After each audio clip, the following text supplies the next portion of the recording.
రోజు రోజుకి గోల్డ్ రేట్లు పెరుగుతున్నాయి. తాకట్లో ఉన్న బంగారానికి వడ్డీలు పెరుగుతున్నాయని టెన్షన్ పడుతున్నారా? కొమ్మూరి గోల్డ్ వచ్చాక ఆ టెన్షనే పోయింది. కొమ్మూరి గోల్డ్. ఆంధ్రప్రదేశ్లో కోవిడ్ వ్యాప్తి కలకలం రేపుతుంది. నిన్న ఒక్క రోజులోనే 10 కేసులు కోవిడ్ కేసులు రావడం జనాల్లో టెన్షన్ క్రియేట్ చేస్తుంది. ఎందుకంటే గత కొంతకాలంగా రోజు రోజుకి స్టడీగా ఈ కోవిడ్ కేసులు పెరుగుతున్నాయి. ఇది RF5 అనే ఒక వెరైటీ. దీని గురించి నేను ఆల్రెడీ చెప్పాను ఒకసారి. సో, ఇది ఏందంటే ఒమిక్రాన్ లో సబ్ వేరియంట్‌గా మనం చెప్పుకోవచ్చు. Already national institute of virology Pune దీన్ని జెనోమ్ సీక్వెన్సింగ్ చేసింది.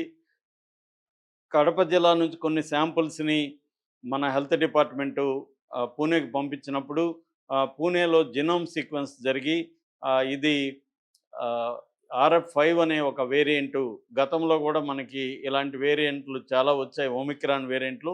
ఇప్పుడు కొత్తగా RF5 అనే ఏజెంట్ వచ్చింది. ఇది యాక్చువల్‌గా దేశవ్యాప్తంగా కూడా కేరళ, గుజరాత్, మహారాష్ట్ర, కర్ణాటక, తమిళనాడు ఇలాంటి చోట్ల దాదాపు 10,000 పైన ఇండియాలో కేసులున్నాయి. ఇది ఇప్పుడు ఆంధ్రప్రదేశ్‌లో ఇటు కడప, గుంటూరు, వెస్ట్ గోదావరి, కాకినాడ, విశాఖ, నెల్లూరు ఈ జిల్లాల్లో కనిపిస్తున్నాయి. నిన్న ఒక్కరోజే 10 కేసులు రావడం అనేది ఈ మధ్య కాలంలో జరగలేదు. అంటే పెరుగుతున్నట్టుగా మనకు తెలుస్తుంది. ఇప్పటివరకు మన సత్యకుమార్ హెల్త్ మినిస్టర్‌గా ఉంటున్న డిపార్ట్మెంటు అనౌన్స్‌మెంట్ ప్రకారం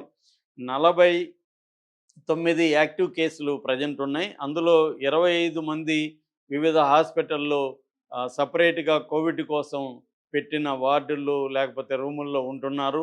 మిగతా 24 మంది హౌస్ ఐసోలేషన్‌లో ఉంటున్నారు అనేది లెక్కలు చెప్పారు. అయితే టెస్టులు ఎక్కువగా RT-PCR టెస్టులు చేసుకోవాలి. టెస్టులు ఎక్కువగా కండక్ట్ చేయట్లేదు గవర్నమెంటు.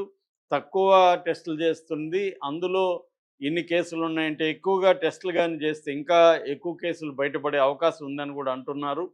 సో, ఇది ముఖ్యంగా ఏందంటే ఆహ్, RF5 అనేది ప్రపంచవ్యాప్తంగా కూడా ఉంది. సింగపూర్‌లో అట్లాగే సౌత్ ఈస్ట్ కంట్రీస్‌లో కూడా చాలా దేశాల్లో ఈ RF5 కేసులు కనిపిస్తున్నాయి.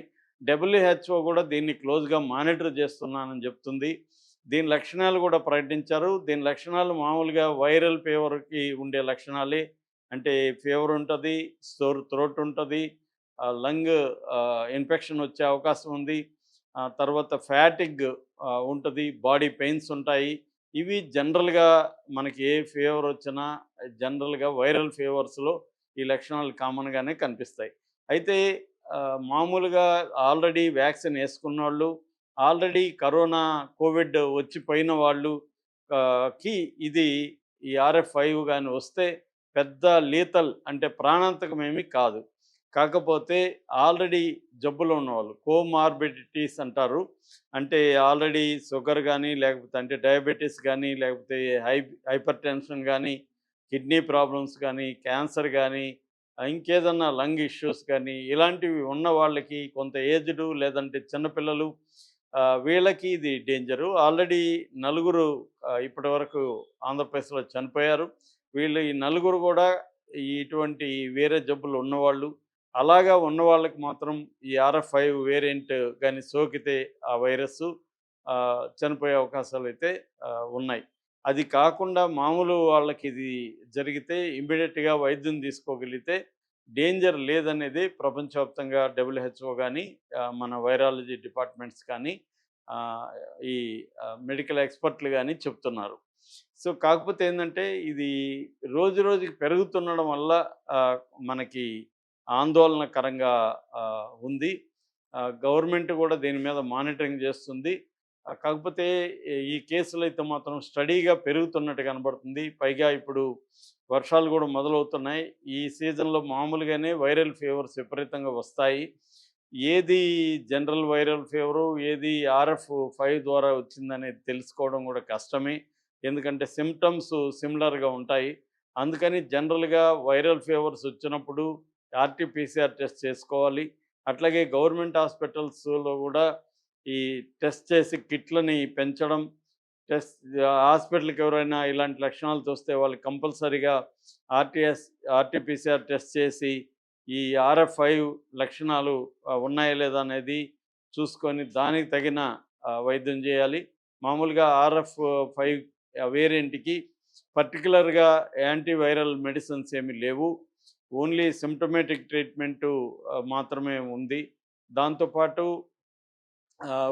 వాళ్ళని మిగతా అంటే కోవిడ్ వచ్చినప్పుడు మనకి ఎటువంటి ప్రోటోకాల్స్ ఉంటాయి, ఐసోలేట్ చేయాలి. ఎందుకంటే కోవిడ్ అంటువ్యాధి ఒకరు తాకినా లేకపోతే వాళ్ళు తుమ్మి దగ్గినప్పుడు ఈ వీటి వల్ల కూడా తుంపర ఇది పడడం వల్ల కూడా వస్తాయన్నమాట. సో అందుకని ఈ చాలా జాగ్రత్తగా ఉండాలి. ఈ మధ్య గమనిస్తే మనం ప్రతి చోట ఈ జాగ్రత్తలు తీసుకోవడం కూడా మొదలైంది. అట్లాగే లిమిటెడ్ ప్లేస్‌లో క్రౌడ్ ఉన్నప్పుడు కంపల్సరీగా మాస్కులు వేసుకొని పోవడం కూడా అవసరమని వీళ్ళు డాక్టర్లు చెప్తున్నారు. ఏదేమైనా RF5 అయితే మాత్రం మెల్లమెల్లగా ఎక్కువ అవుతున్నాయి. ఒక్క కేరళలోనే 2000 కేసుల పైన కనిపిస్తున్నాయి.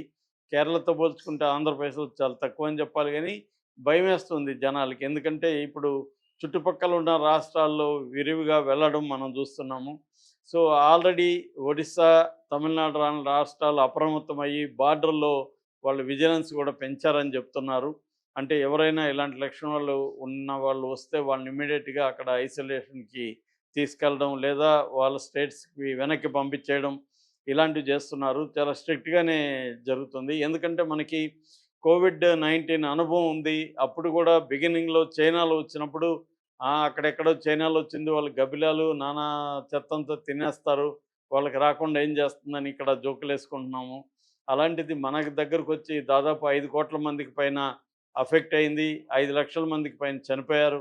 ఇదంతా కూడా అఫీషియల్ లెక్క. ఇంకా ఎక్కువ మంది చనిపోయుంటారు, ఎక్కువ మందికి వచ్చుంటదనేది అనేక సర్వేలు చెప్తున్నాయి. సో ఈ నేపథ్యంలో ఇక్కడ ఇప్పుడు ఈ RF5 అనేది రావడం కొంత ఆందోళన కలిగించే విషయంగానే మనం చెప్పుకోవాలి.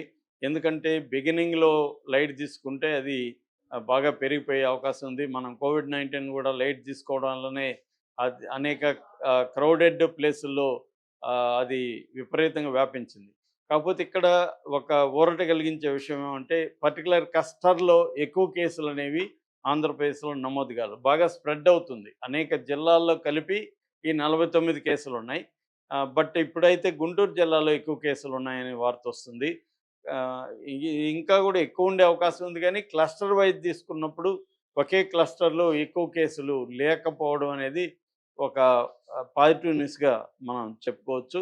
ఏదేమైనా వ్యక్తిగత స్థాయిలో మనకి ప్రోటోకాల్స్ అందరికీ తెలుసు. కోవిడ్ వచ్చినప్పుడు ఏం చేయాలని. అట్లాగే కోవిడ్ రాకుండా ప్రివెంటివ్ స్టెప్స్ ఏం తీసుకోవాలో కూడా మనందరికీ తెలుసు.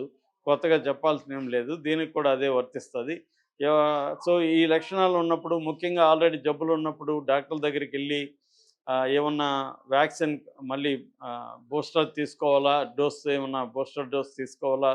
ఇవన్నీ అడగాలి. అట్లాగే RT-PCR టెస్ట్ చేసుకోవాలి. లేకపోతే మాత్రం అలాంటి జబ్బులున్న వాళ్ళకి ఇది ప్రాణాంతకమయ్యే అవకాశం ఉంది.